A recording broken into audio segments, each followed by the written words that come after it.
जातस्य ध्रुव मृत्युर्ध्रुवम जन्म मृतस्य च तस्माद् अपरिहार्य अर्थे न तुम शोचितुम अर्हसि। जो जन्मा है उसको मरना निश्चित है, और जो मरा है उसका जन्म भी निश्चित है। अतएव यह अपरिहार्य अर्थ है, इसका और कोई समाधान ही नहीं है। यह संसार चक्र निरंतर जन्म मृत्यु का चक्र, पुनरपि जननम पुनरपि मरणम पुनरपि जननी जठरे शयनम, यह चक्र मिटने वाला नहीं इतना आसानी से। उसको लेकर इसलिए शोक करना बिल्कुल ही उचित नहीं है। न तम शोचितुम अर्हसि। देखिए शरीर का जन्म मरण का चक्र यावत मुक्ति चलना ही है, इसको लेकर शोक करना उचित नहीं है। जातस्य ही मैंने लब्ध जन्मनो ध्रुवो मैंने अव्यभिचारी मृत्युर मरणम भवति। जातस्य जन्म हुए का, लब्ध जन्म वाले का, ध्रुव माने अव्यभिचारी, निश्चित रूपेण जिसके व्यभिचार है ही नहीं, ऐसा है मृत्यु मरणम। ये मैं ध्रुवम में वह जन्म भी, इसलिए अव्यभिचारी है जन्म भी। किसका? मृतस्य च, मृत का। तस्मात् अपरिहार्य अर्थ, अपरिहार्य अर्थ में अयम जन्म मरण लक्षणों अर्थ, जन्म मरण रूपा जो ये पदार्थ है, विषय है, जो अपरिहार्य है, तस्मिन् अपरिहार्य अर्थ न तुम शोचितुम अर्हसि, तुम शोक करने योग्य नहीं हो। शंकरानंदी जातस्य ही मने यस्मात् कारणात्, जिसलिए कि जात से जन्मवतः मृत्यु मने मरणम ध्रुवो अनपायी भवति। मरण है ध्रुव, वह अनपायी है, अव्यभिचारी है। तथा मृतस्य च मरे हुए का भी जन्म मने पुनर्जननम ध्रुवम नियतम भवति, उसका पुनर्जन्म नियत ध्रुव है, अव्यभिचारी है। एवं जन्म मरणयोर मरण जन्मनोश च अहोरात्रियोरिव, सिर्फ जन्म और मरण उसी प्रकार से है, जिस प्रकार से दिन और रात हुआ करता है। एवं जन्म मरणयो न मरण जन्मनोश्च अहोरात्रियोरिव अव्यभिचारी यम नियमो। दिन और रात, रात और दिन, ये लगातार चलते ही रहता है। जन्म और मरण, मरण के बाद फिर जन्म, ये भी चलते रहता है। अयम नियमो अतएव अपरिहार्य, इसलिए वो अपरिहार्य नियम है। तस्मात् अपरिहार्य भ्रमणा भी परिहर्तुम अशक्य अर्थ, ब्रह्मा जी भी इसको टाल नहीं सकते, उनके भी अधिकार में नहीं है कि जन्म मरण के चक्कर को टाल दे। ब्रह्मा जी के द्वारा भी जिसका कोई परिहार नहीं किया जा सकते हैं, ऐसे इस पदार्थ में, ऐसे इस विषय में अयम देवदत्तो मदियो म्रियते तम शोचितुम नारसी। ये देवदत्त है, ये भीष्म है, ये द्रोणाचार्य है, ये सब मेरे हैं, ऐसे शोक करना तुम्हारे लिए उचित नहीं है। कोई तुम्हारे नहीं है, न कोई मेरे हैं न कोई तुम्हारे हैं, सब माया के रचे हुए, माया का खेल है। भूतों का रचना है, भूतों की चीज़ है, मेरा कहाँ से हुए? और भूतों में विलय हो जाना है, जब नष्ट हो जाएंगे। भूत भी कहाँ जाएंगे? माया में जाएंगे। सब भूत भौतिक सृष्टि के बारे में यही चिंतन करना पड़ता है।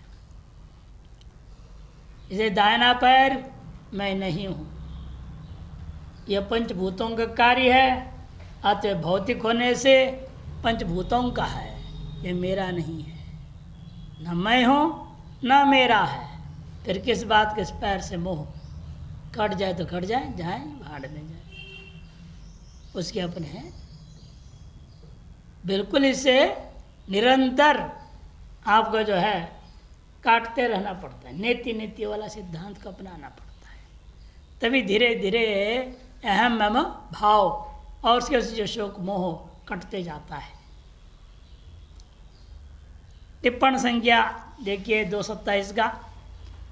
पामरास्तु शोचन्त्यविति चेत, यदि अर्जुन कहे मैं शोक करूँ ना करूँ, पामर लोग तो शोक करेंगे, वोल्टेज से आरोप प्रत्यारोप करते रहेंगे हम सब पे।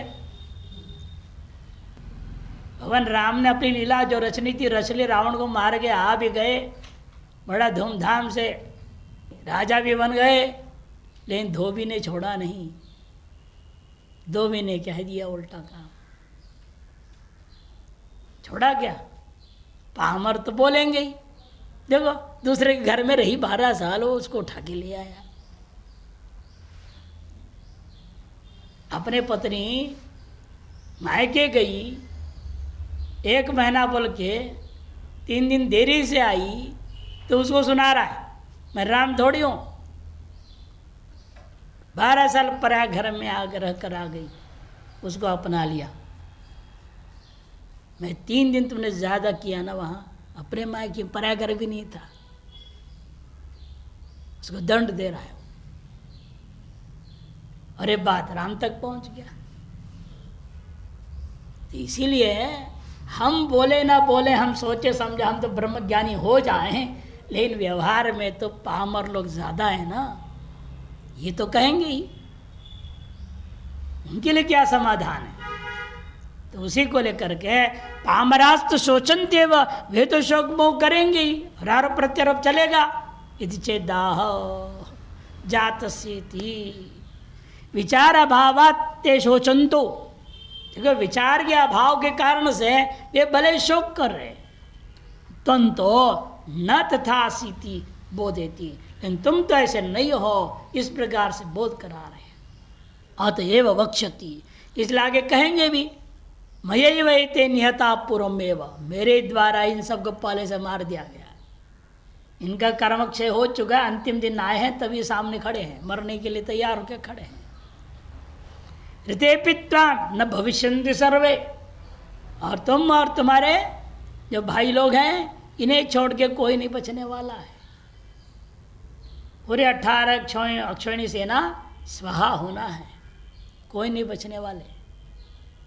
ऋते पित्ता न भविष्यन्ति सर्वे इत्यादि आगे इसी गीता में कहने वाले हैं। अर्थात तुम युद्धम गुरु व न गुरु, तुम युद्ध करो या न करो, ये ते कर्म क्षयादेव म्रियन्ते, ये तो कर्म क्षय के कारण से प्रारब्ध कर्म का क्षय हो गया, ये तो मरने वाले हैं और आगे जन्म लेंगे। इनके तो चक्र चलते रहना है, कोई ब्रह्म ज्ञानी है ही नहीं ये लोग, इनका चक्र चलेगा। अतएव न तुम शोतमर्षि इत्युक्तम्, और गौतमी स्मृति भी कहता है युद्ध रूपी हिंसा में कोई दोष नहीं है। न दोषो हिंसायाम आहवे, आहवे मन युद्धे, हिंसायाम न दोष। लेकिन दोष कब होता है युद्ध में? कहते इन शर्त है, इनको आप मारोगे नहीं युद्ध में। किन किन को? विश्वास, अरथ्य, नायुध, कृतांजलि, प्रकीर्ण केश, प्रकीर्ण केश, परामुख, उपविष्ट, स्थल, वृक्षारूढ़, दूत, गो, ब्राह्मण, वादिभ्यः अन्यत्र आहवे हिंसायाम न दोष भवति। इतने लोगों को छोड़ करके अन्य को युद्ध में यदि मार देते हो, उसे कोई पाप लागू नहीं होता। ये कौन कौन है?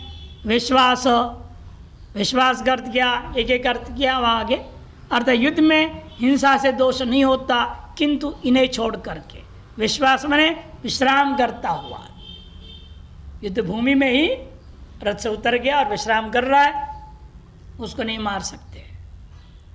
अरथी, जो रथ से हीन हो गया अर्थात शस्त्रहीन हो गया, उसको नहीं मार सकते। नायुध माने आयुध रहित, कृतांजलि हाथ जोड़ दिया, माफी मांग लिया, अब तो मैं गलती हो गया, मैं आ गया तो आगे मैं लड़ूंगा नहीं, शरणागत हो गया, अब उसको नहीं मार सकते आप, हाथ जोड़ दिया हुआ को नहीं मार सकते। प्रकीर्ण केश, बाल बिखरा हुआ है, सामने दिख ही रहा है कौन कहाँ है, अब उसको नहीं मार सकते। बाल बिखर गया हवा से इत्यादि से, सामने आ गया है और दिख ही नहीं रहा है, उसको कैसे युद्ध करेगा? उसको नहीं मारना चाहिए, उसको बाल संभालने दो, पहले कपड़े वपड़े से बांध लेने दो ठीक से, फिर युद्ध करने सन्नद्ध होगा तब उसको मारो। प्रकीर्ण केश और परामुख, जो विमुख हो गया है, विमुख करके खड़ा है, तो उसको भी नहीं मार सकते।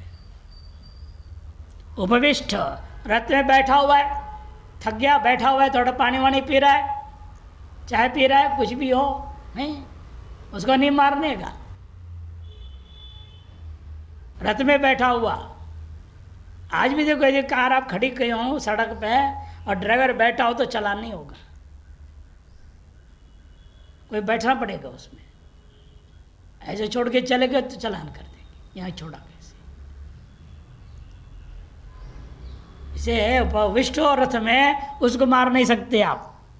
रथ में बैठा हुआ और स्थल जमीन पर बैठा हुआ, वृक्षारूढ़ वृक्ष पर चढ़ा हुआ, दूत संदेशवाहक, गौ माने गौ माता, और ब्राह्मण ब्राह्मण कुलोत्पन्न व्यक्ति, एवं वादी माने शास्त्र ज्ञाता शास्त्रज्ञ एवं शास्त्रज्ञ व्यक्ति, इतने लोगों को ले लिया।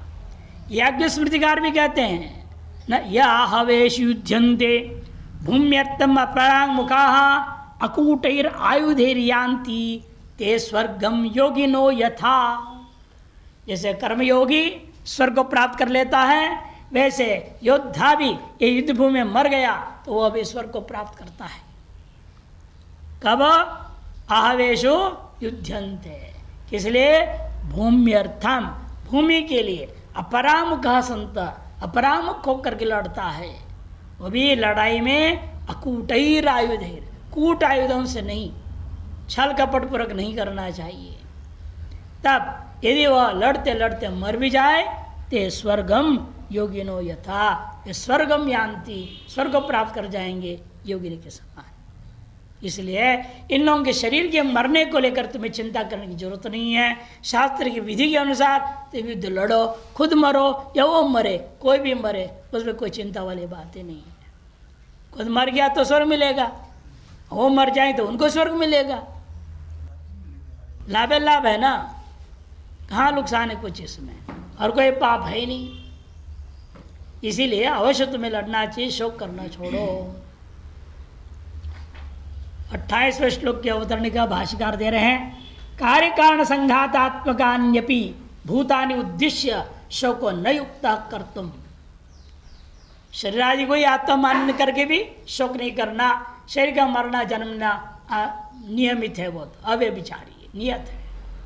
इन कार्य कारण शरीर को लेकर के विचार करो, संघातात्मकान्यपि भूतानि, इन भूतों को लेकर के उद्देश्य नहीं करना, आत्मा को लेकर नहीं। अब भूतों को आत्मा से अलग करके भूतों को लेकर के उद्देश्य न करना। ये भौतिक वस्तु है, मेरा हानि हो जाएगा, भले भौतिक शरीर है ये मर जाएंगे ना, अपनों के भौतिक शरीर का नाश होना भी इष्ट नहीं है। स्वामी जी, जैसे आपने बताया दोनों पक्ष में से कोई भी मर जाएगा तो उनको स्वर्ग और दैववादी को मिल जाएगा। हाँ, लेकिन वो एक अलग बात है। युद्ध में यदि वो वास्तव में भूमि के लिए लड़ रहा है, कंडीशन क्या डाला, फिर वो अधर्म नहीं माना जाएगा, उसको धर्म युद्ध माना जाएगा। और अधर्म के पूरक वो लड़ रहा है, उसके अपना जो पाप उसको फल उसको मिलेगा, लेकिन स्वर्ग मिलने में कोई रुकावट नहीं है। स्वर्ग भोगेगा, जब लौटेगा नहीं है तुरंत, वो पाप कर्म तो भोगना पड़ेगा। जिस युधिष्ठिर स्वर्ग को जा रहे थे, रास्ते में आधे जुट वो लोग पाप का फल भोगा कि नहीं बोला, नरक का दर्शन हुआ ना, क्यों हुआ? फिर पाप का फल अपने जगह पर है, पुण्य का फल अपने जगह पर है। युद्ध में लड़ते लड़ते मरना पुण्य है, उसमें पाप नहीं है। लेकिन अधर्मों को उद्देश्य करके लड़ा, वो पाप अपना अलग जगह है, वो अपना अलग फल देगा, वो फल विभाग है कर्म का। और ये धर्म परक लड़ रहे हैं और भूमि आदि के लिए भी लड़ रहे हैं, लेकिन धर्मनिष्ठ होकर लड़ रहे हैं, इनको ज़्यादा फल मिलेगा। और अधर्मनिष्ठ होकर भूमि आदि के लिए लड़ रहे हैं, था ही तो राज्य के लिए लड़ाई ना, 5 गांव नहीं दूंगा, सुई पर बराबर जमीन भी नहीं दूंगा, था तो लड़ाई झगड़ा जमीन जायदाद को लेकर के ही। याज्ञ स्मृति ने कहा ना भूम्यर्थम, अरे कि उसके पीछे क्या कारण है, धर्म या अधर्म है, वो अलग बात है, उसका अपना फल अलग है। ये युद्ध का फल बता रही ये चीज है भाष्यकार। इसलिए कार्यकरण संघातात्मका ने भी भूतानी भी उद्देश्य, भूतों को उद्देश्य करके भी शोको न युक्त कर, तुम शोक करना बिल्कुल उचित नहीं है। यथा इति अव्यक्त आदि भूतानि इत्यादि। संक्रांति अवतरणिका दे रहे हैं। इमे भीष्मा शब्द वाचा सर्वे देहा माया कार्यत्वेन असत्वात्। ये भीष्मा शब्द वाच्य जो देह है निश्चित रूप में सब क्या है, माया के कार्य हैं, इसलिए ये है ही नहीं, मिथ्या है।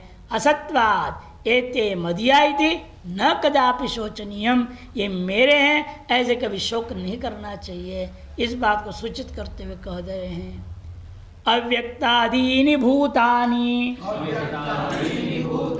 व्यक्तमध्यानि भारत अव्यक्तनिधनान्येव तत्र का परिदेवना।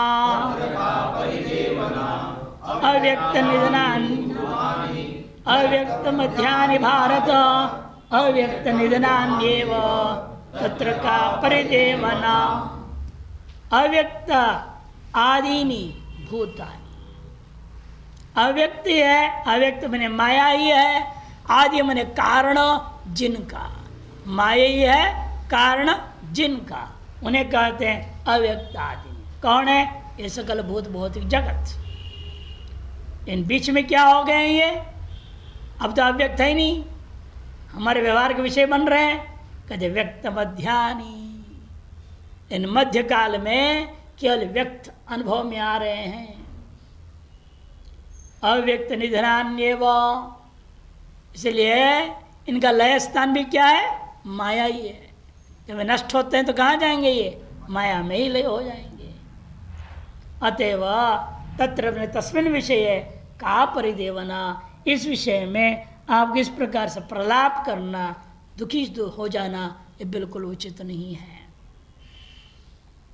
आक्षेप अर्थ में यहाँ का परिदेवना, का स्त्रीलिंग है परिदेवना, इसलिए का बोल दिया, स्त्रीलिंग बोल दिया। भाष्यकार कहते हैं अव्यक्तादीनी, अव्यक्तम मने अदर्शनम अनुपलब्धिर आदिर येषाम भूतानाम। अव्यक्त का मतलब हो गया अदर्शन माने अनुपलब्धि, हमारे इंद्रियों के विषय जो नहीं बनते हैं। वह है आदि माने कारण, येषाम भूतानाम, जिन भूतों के वो कारण हैं। पुत्र मित्र आदि कार्य कारण संघातात्मक नाम, भूतानाम माने क्या है? पुत्र मित्र आदि कार्य कारण जो संघातात्मक नाम, तानी अव्यक्तादीनी, उनको क्या कहेंगे? इन भूतों को अव्यक्तादीनी कहा जाएगा। भूतानी कब स्थिति है? प्राग उत्पत्ति है, उत्पत्ति से पहले। उत्पत्ति के पश्चात क्या होता है? उत्पन्नानि च प्रांग मरणात्, नाश से पूर्व तक व्यक्तम, व्यक्त है। अतएव व्यक्त किस समय में रहा? वो मध्य, व्यक्त मध्यानि और अव्यक्त निधनान्येव। फिर जब नष्ट होंगे वापस अव्यक्त विलीन हो जाते हैं। अव्यक्त लय कारणानि च इति पुनर् अव्यक्तम अदर्शनम निधनम मने मरणम ऐसा। पुनः अव्यक्त मने वह दर्शन अर्थात निधन एवं शारीरिक दृष्टिया मृत्यु है जिनका, तानी उन सबको कहा जाता है अव्यक्त निधनानि, अर्थात मरणादूर्ध्वम अव्यक्ततामेव प्रतिपद्यन्ते। मरण से बाद भी अव्यक्तता को प्राप्त होते हैं। जन्म से पहले अव्यक्त थे, मरण के बाद अव्यक्त है, बीच मात्र में व्यक्त दिखते हैं। इसलिए आदवंते च नास्ति वर्तमाने भी तत्तथा, नियम लग जाता है। तथा च उक्तम अदर्शनाद आपतित पुनश्चादर्शनं गतः नासो तव न तस्य त्वं वृथा का परिदेवना। महाभारत स्त्री पर्व के दूसरे अध्याय 13वां श्लोक है। अदर्शनाद आपतिता, अदर्शन से आ गए थे और पुनः अदर्शन को प्राप्त कर गए। नासौ तव, इसलिए वे तुम्हारे नहीं थे, न तस्य त्वम, न तुम्हारे वो है वो। तस्य इसलिए नासौ तव, ये तुम्हारे नहीं, न तस्य त्वम, इसलिए वृथा का परिदेवना, व्यर्थ का इस प्रलाप करने का क्या फायदा। तत्र का परिदेवना। श्लोक में वृथा था, तत्र कर दिए। परिदेवना मैंने कोवा प्रलाप अदृष्ट दृष्ट नष्ट भ्रांति भूतेषु कोवा प्रलाप भूतेषु इत्यर्थः। ये सकल भूत कैसे हैं? पहले अदृष्ट थे, बीच में दृष्ट हो गए, फिर प्रनष्ट हो गए। अदृष्ट दृष्ट प्रनष्ट, ऐसे जो भ्रांति है, ऐसा मूल कारण जिन भूतों का भ्रांति भूतेषु भ्रांति रूपा ये सकल पदार्थ है। इनको लेकर इसीलिए व्यर्थ का चिंतन करना हुआ। मायावी का माया का खेल देख करके घर लौटा हुआ बालक यदि रोने लग जाए, अरे हमने मायावी को देखा, उस निर्दयता पूर्वक उस बच्चे को मार डाला, बहुत दुख हो रहा है, तो माता पिता क्या कहेंगे? जाओ एफआईआर दर्ज कर दो।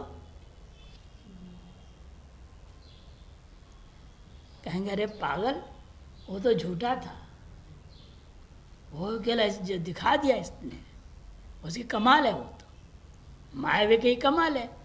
अगर घटना पटी ऐसी माया, अपनी माया शक्ति को इस्तेमाल करके इस तरह से दिखाता है, वास्तव को छुआ ही नहीं है। विश्वास भी ना करे, मान लो भोला भाला है बच्चा तो क्या करे? अरे जिस बच्चे को मारा था उसका नाम हम पता है तेरे को? हाँ, अमुक कक्षा का था, वो बच्चा था, ये था, चलो उसके घर देखते हैं। घर देखो तो अब खेल रहा है वो, तब बच्चे के दिमाग में आता है इसका मतलब तो झूठा था, ये तो अभी जिंदा है, यहाँ तो खेल रहा है घर में। इस तरह से सीधे बच्चे को भी अनुभव कराया जा सकता है मिथ्या को। अविवेक है तो कहना ही क्या है, इसे व्यर्थ प्रलाप करना होता है, ये जानते हुए भी प्रलाप करता है। तो नाम रूप गुणादिभिर न व्यक्ति अव्यक्ता, नाम रूप गुणादियों के द्वारा जो व्यक्त न होवे उसके नाम अव्यक्त है। कौन है अव्यक्त? माया इत्यर्थ। तस्याः सकाशात, उसी से ही आदि माने जन्म, ऐसा जन्म हुआ है जिनका, उनको कहते तानी अव्यक्तादीनी की। कौन है? सकल भूत, भूतानि भवन्ति इति, ऐसे गरबा करूंगा, भवन्ति इति भूतानि, जो पैदा होते मरते हैं उनका नाम भूत, अर्थात शरीराणि इत्यर्थः। भावेक्ता, भावमेक्ता प्रतिभा, व्यक्तम माने व्यक्तता, मध्य ऐसा व्यक्तता माने अभिव्यक्त हो जाते नाम रूप आदि जिनके, ऐसा तानि व्यक्त मध्यानि, उनको व्यक्त मध्य कहते हैं। देव तिर्यंग मनुष्य ब्राह्मण इत्याभास तो मध्य लब्ध स्वरूपाणी, देवता तिर्योनि मनुष्योनि, मनुष्य में भी ब्राह्मण आदि इस प्रकार के आभास हैं जो बीच में लब्ध स्वरूप वाले हो जाते हैं। पुनर्व्यक्त निधनानि, अव्यक्त मायामेव निधनम लयो ऐसा, माया में ही निधन हो जाता है, लय होता है जिनका। तानि अव्यक्त निधनानि इंद्रजालिक वध दृष्ट नष्ट स्वरूपाणी, इंद्रजालिक वालों के समान दृष्ट नष्ट स्वरूप वाले हैं। अतएव शरीराणि माया कार्याणि, इसलिए शरीर जितने भी है माया के ही कार्य हैं। इसीलिए जब तुलसीदास जी के पास मीरा पहुंची तो मीरा ने ये लिखा, जब कह के हम औरत को देखते नहीं, उधर खिड़की के ओर पार बैठो, वार्तालाप वहीं से करो जो पूछना है, तो वो पर्ची लिख दिया। हम तो दुनिया में एक पुरुष समझते थे, ये दूसरा कहाँ से आ गया? आप एक दूसरे पुरुष हैं। जो सारी दुनिया माया और माया का कार्य है, और पुरुष एकमात्र आत्मा परमात्मा ब्रह्म है, और एक में अद्वितीय कहा गया है, और दूसरा पुरुष कहाँ से? तो बाहर है, साष्टांग प्रणाम करते हैं मेरा। तो इस तरह से ज्ञानी के सामने क्या है? सब माया में है, न पुरुष न स्त्री न हिजड़ा। ये विभाग तो अज्ञानियों का खेल है। इसलिए कहते हैं, दे रहे स्मृति देखिए, अतएव शरीराणि माया कार्याणि थी, यथा स्वप्न प्रपंचोयम मयि माया विजृंभितः तथा जागृत प्रपंचोयम मयि माया विजृंभित। जैसे स्वप्न प्रपंच आप ही के अंदर माया से, अज्ञान से, अविद्या से विजृंभित है, प्रकाशित हो रहा है। एवमेव ये जागृत प्रपंच वास्तव में मुझ में ही मयि एव माया विजृंभित, माया से विजृंभित है। इति वचनात् इदं सर्वं स्वप्नार्थवद मायिकमेव इति सर्वस्य मायाकार्थम एव विदितवत पुरुषस्य तत्र माया कार्ये मम अयम हन्यते म्रियते नश्यति वा इति का परिदेवना। जब इस प्रकार का निश्चय हो गया स्वप्न के पदार्थों के समान सब कुछ माया की है, तो माया कार्य होने के नाते ऐसा निश्चय वाला जो पुरुष है विदितवत पुरुषस्य तत्र माया कार्य, उस माया के कार्यों में मम अयम हन्यते, मेरा ये मारा जा रहा है या मैं इनके द्वारा मारा जा रहा हूँ, म्रियते नश्यति वा इत्यादि का परिदेवना। मिथ्याभूतार्थ का परिताप, मिथ्याभूत पदार्थों के लिए परिताप कौन कर सकता है। यदि विदाम परिताप आक्षिपति श्री भगवान, इस प्रकार से एक विद्वान के द्वारा परिताप करने का पर आक्षेप करते हुए भगवान कथन कर रहे हैं। यद्वा दूसरे तरह से घटाओ, प्रमाण ही सर्वैर न वेच्यते व्यक्ति कर तुम न शक्ति अव्यक्त मन परम ब्रह्म एवा। प्रमाणों के द्वारा जो कभी व्यक्त नहीं होता, प्रकाशित नहीं होता, उसी का नाम परम ब्रह्म है। प्रमाणैर सर्वैर न वेच्यते, न व्यक्ति कर तुम न शक्यते, प्रकाशित नहीं किया जा सकता इंद्रियों के द्वारा, उसका नाम अव्यक्त है अर्थात परम ब्रह्म। पहले माया अर्थ लिए अव्यक्त का, अब अव्यक्त शब्द दिए परम ब्रह्म।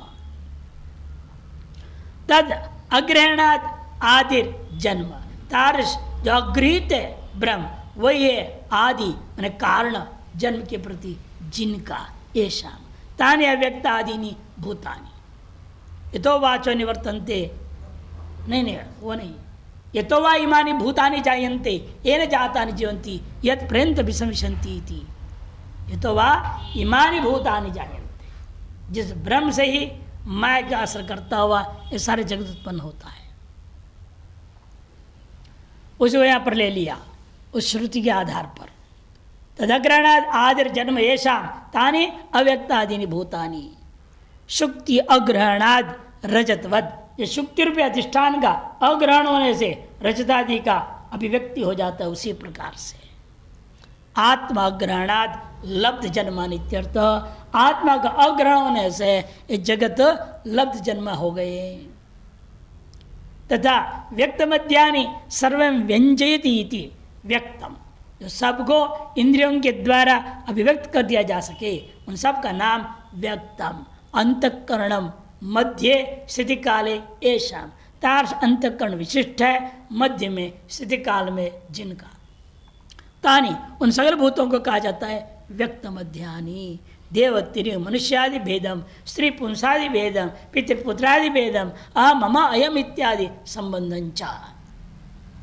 देव तिरिंग मनुष्यादि भेद है, स्त्री पुरुषादि भेद है, पुत्री पुत्रादि भेद है, और आदि क्या कहा जाए अहम मम अयम इत्याकारक संबंध को लेकर के व्यवहार होता है।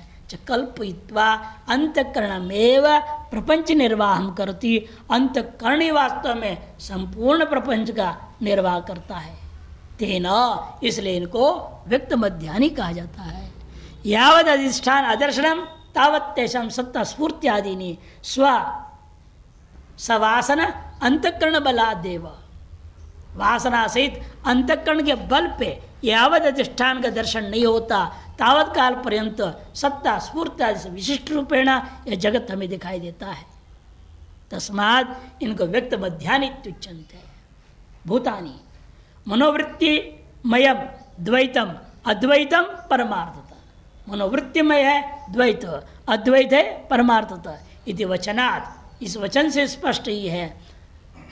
वचनात् सत्य अधिष्ठान दृष्टि, और सत्य वचनात् सती अधिष्ठान दृष्टि, जैसे अधिष्ठान का अनुभूति हो जाए, प्रत्यक्ष हो जाए, साक्षात्कार हो जाए, तथा पुनर्व्यक्त निधनानि, पुनः अव्यक्त निधन को प्राप्त हो जाते हैं। अव्यक्ते मन स्वाधिष्ठाने ब्रह्मण्येव निधनम मेषाम। स्वाधिष्ठान होता है ब्रह्म ही निधन है, मन लय हो जाता है जिनका। से तज्जलानिति शांत उपासिता, तज्जन्य है, तदन है, तलय है। येषां तथोक्तानि अधिष्ठान अग्रहणादेव उत्पन्नानि यावदधिष्ठानं न जायते तावत् स्वतः स्वरूपवन्ति इव भूतानि मरीय मरीचिकावत् जलवत् भान्ति। इसलिए जब तक अव्यक्त जो अधिष्ठान ब्रह्म का ज्ञान नहीं होता तथा उक्तानि अधिष्ठान अग्रहणादेव, अधिष्ठान का अग्रहण होने से जिनको अभी तक अव्यक्तादि, अव्यक्त मध्य और अव्यक्त निधन इन शब्दों से कहा गया था, तथा उक्तानि भवन्ति, वे सब के सब अधिष्ठान का ग्रहण होने से उत्पन्न हुए थे। और यावत अधिष्ठान न जायते, जब अधिष्ठान का ज्ञान नहीं होता है तब तक मानो ये सब स्वतः स्फूर्त होता हुआ स्वतंत्र जैसे लगते हैं। इसलिए व्याकरणकार ने कहा स्वतंत्र कर्ता, स्वतंत्र कर्ता ऐसे बोलते। अज्ञान काल में सभी अपने आप में कर्तृत्व भोक्तृत्व मानते हैं और सभी इसलिए स्वतंत्र है। ता स्वतः स्वरूपवंती व भूतानि मरुमर्चिका जलवद भांति।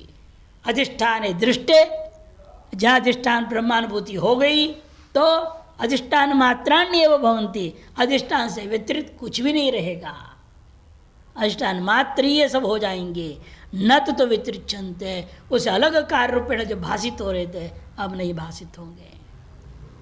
तत्र मरीचि जलवत प्रतिभास मात्रे अधिष्ठान अज्ञान विजृंबिते, मरीचि जल के समान प्रतिभास मात्र ये सब अधिष्ठान का ज्ञान के द्वारा विजृंबित है। माया का कार्य देहादि प्रपंच है। इस देहादि प्रपंच का अधिष्ठान संदर्शन सर्व ब्रह्मैवेति पश्यतो, अधिष्ठान के संदर्शन होने से, अनुभूति होने से सर्वम ब्रह्म ऐसा जब अनुभव हो गया, ऐसे देखता हुआ अनुभव करता हुआ विद्वान विदुषः का परिदेवना, ऐसे विद्वान अब क्या इसकी चिंता करेगा। परिदेवना या अवकाश कुत इत्यर्थ, परिदेवना परिताप का कोई अवकाश ही नहीं रह जाता है, ये इसका अर्थ हुआ। 28वें की टिप्पण आदौ अन्ते चेन्नास्ति वर्तमाने पे तथा न्याय उपसृत्या, इस न्याय को आश्रय करके भगवान ने यह श्लोक कह दिया है। अव्यक्तादि नीति यह नाम रूप गुणादिभिर न विच्यते तद अव्यक्तम। नाम रूप गुण संबंध इनके द्वारा जो व्यक्त न होता है उसका नाम अव्यक्त होता है। तस्य सकाशात आदि मन जन्म एषाम, उससे जिनका जन्म हो गया है उन्हें क्या कहा जाता है, तानि अव्यक्तादीनि, उनका अव्यक्तादीनि शब्द से कहा जाता है। स्पष्टं चैतद बृहदारण्यक, यह बात बृहदारण्यक में स्पष्ट कहा गया। स यदा स्वपिति तदैवं वाक् सर्वैर्नाम भी सहप्येति, स यदा प्रबुध्यते अतः तस्माद् आत्मानः सर्वे प्राणाः यथा आयतनं विप्रतिष्ठन्ते प्राणेभ्यो देवा देवेभ्यो लोकाः इति। बीच में बिंदु रख दिया, बीच कैसा छोड़ दिया मंत्र को, एक दृष्टांत ले ले, इधर एक उधर। जब ये व्यक्ति सो जाता है, स यदा स्वपिति तदैवं, तब जो है जिस प्रकार से यह वाक जो है सर्वैर्नावी, नाम जा शब्द जाल के सहित यह वाग इंद्रिय अप्येति, वो भी सो जाता है।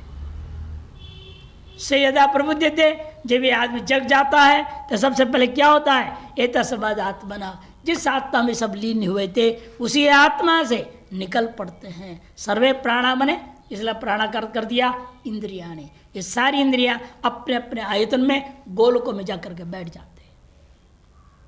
जैसे गोलकों में इंद्रियां पहुंचते हैं तत् इंद्रिय अभिमानी देवता वहां अनुग्रह कर बैठते हैं। प्राणेभ्यो देवाः देवेभ्यो लोकाः मन विषया। अब उन इंद्रियों देवताओं के अनुग्रह से इंद्रियों के द्वारा हम विषयों को ग्रहण करना शुरू कर देते हैं। अस्य द्वैतेन्द्रजालस्य यदुपादान कारणम अज्ञानम तदुपाश्रित्य ब्रह्म कारणम उच्यते।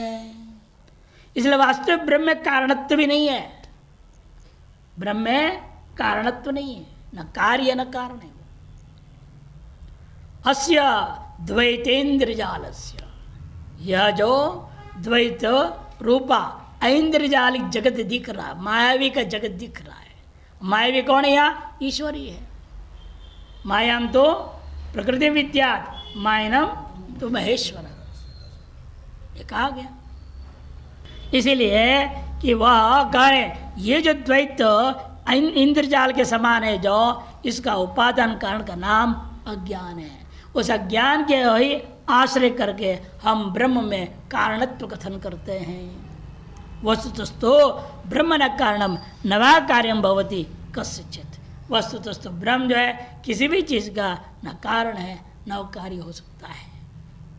अतएव जगत दृष्टिया भी, भूतों के दृष्टिकोण से भी शोक करने लायक नहीं है। अगले श्लोक के अवतरणे का भाष्यकार दे रहे हैं, दुर्विज्ञो अयम प्रकृतात्मा किम त्वामेव एकम उपालभे साधारण भ्रांति निमित्ते। दुर्विज्ञो यो अयम प्रकृतात्मा, ये जो प्रकृतात्मा है कैसा है? अत्यंत दुर्विज्ञ है। किम त्वामेव एकम उपालभे, मैं तुम अकेले को क्या दोष दूं?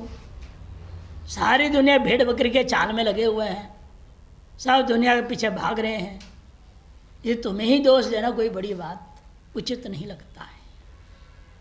उपालभ है, किम त्वामेव एकम उपालभ है, साधारण भ्रांति निमित्त है। साधारण है ये भ्रांति का निमित्त। जब ऐसा है फिर दुर्विज्ञ क्यों? खत्म दुर्विज्ञ आत्मा इत्यता, यह आत्मा इतना दुर्विज्ञ क्यों हुआ? सारी दुनिया भ्रांति में ही पड़े हुए हैं और कोई इसको जान ही नहीं पा रहे हैं, इस तरह मुड़ भी नहीं रहे हैं। आश्चर्यवदिति। तब श्लोक आरंभ करेंगे आश्चर्य इत्यादि से। अब 29 का आपके अवतरण के शंकरानंद, न बहुवी पंडिते आत्म तत्व श्राव्यते। कहते हैं आप तो वैसी बात कह रहे जैसे कोई जानता ही नहीं। दुनिया में इतने सारे पंडित बैठे हुए, एक से एक वेदांत आचार्य बैठे हुए हैं। आपको पता है इस देश में और विदेश में मिला कितने वेदांत आचार्य हैं? नहीं मालूम? यूनिवर्सिटियों से लिस्ट ले लो, पता लग जाएगा। 10 लाख से ऊपर वेदांत आचार्य हैं इस वक्त, 10 लाख से ऊपर है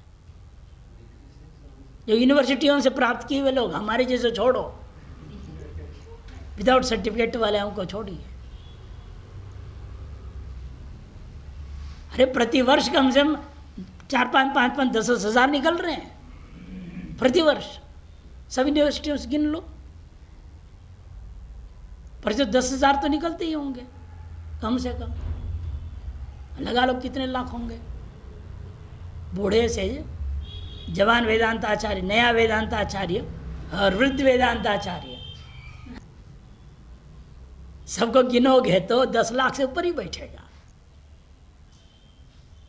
इसे कहते हैं पंडितैर आत्मतत्वम बहुभी पंडितैर श्राव्यते। बहुत पंडित लोग वेदांत सुना ही रहे हैं, यहां भी आप सुन ही रहे, हम भी सुना ही रहे हैं। कौन नहीं सुना रहा? और आज गृहस्थ भी एकदम धड़ल्ले से सुनाने शुरू कर देते हैं वेदांत को। ज़्यादा बोलोगे नहीं, महात्मा ज़्यादा बोलने लगता है तो महात्मा को भी पेल देते हैं, अच्छी तरह से वेदांत सुना देते हैं। झगड़ा हो जाता है इसीलिए। महात्मा देखते हैं भगत को भगाओ यहाँ से, भाई वेदांत बोलने लग गया हमारे सामने, हमारे पड़े हम पर तीर चला रहा। ऐसे घटना अभी हुई ना वहाँ अपने अद्वैत साधना कुटीर में,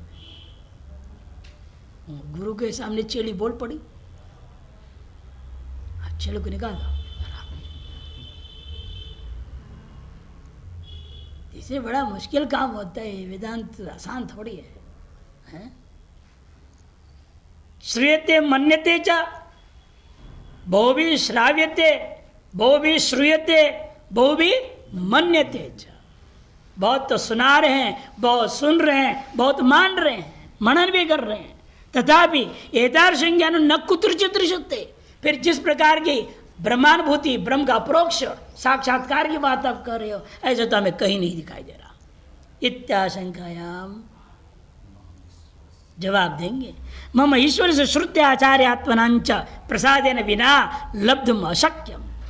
मेरे ईश्वर की कृपा के बिना, श्रुति शास्त्र की कृपा के बिना, आचार्य गुरु की कृपा के बिना, मम ईश्वर से श्रुति आचार्यात्मनांच और आत्मकृपा के बिना, चारों कृपा होनी चाहिए।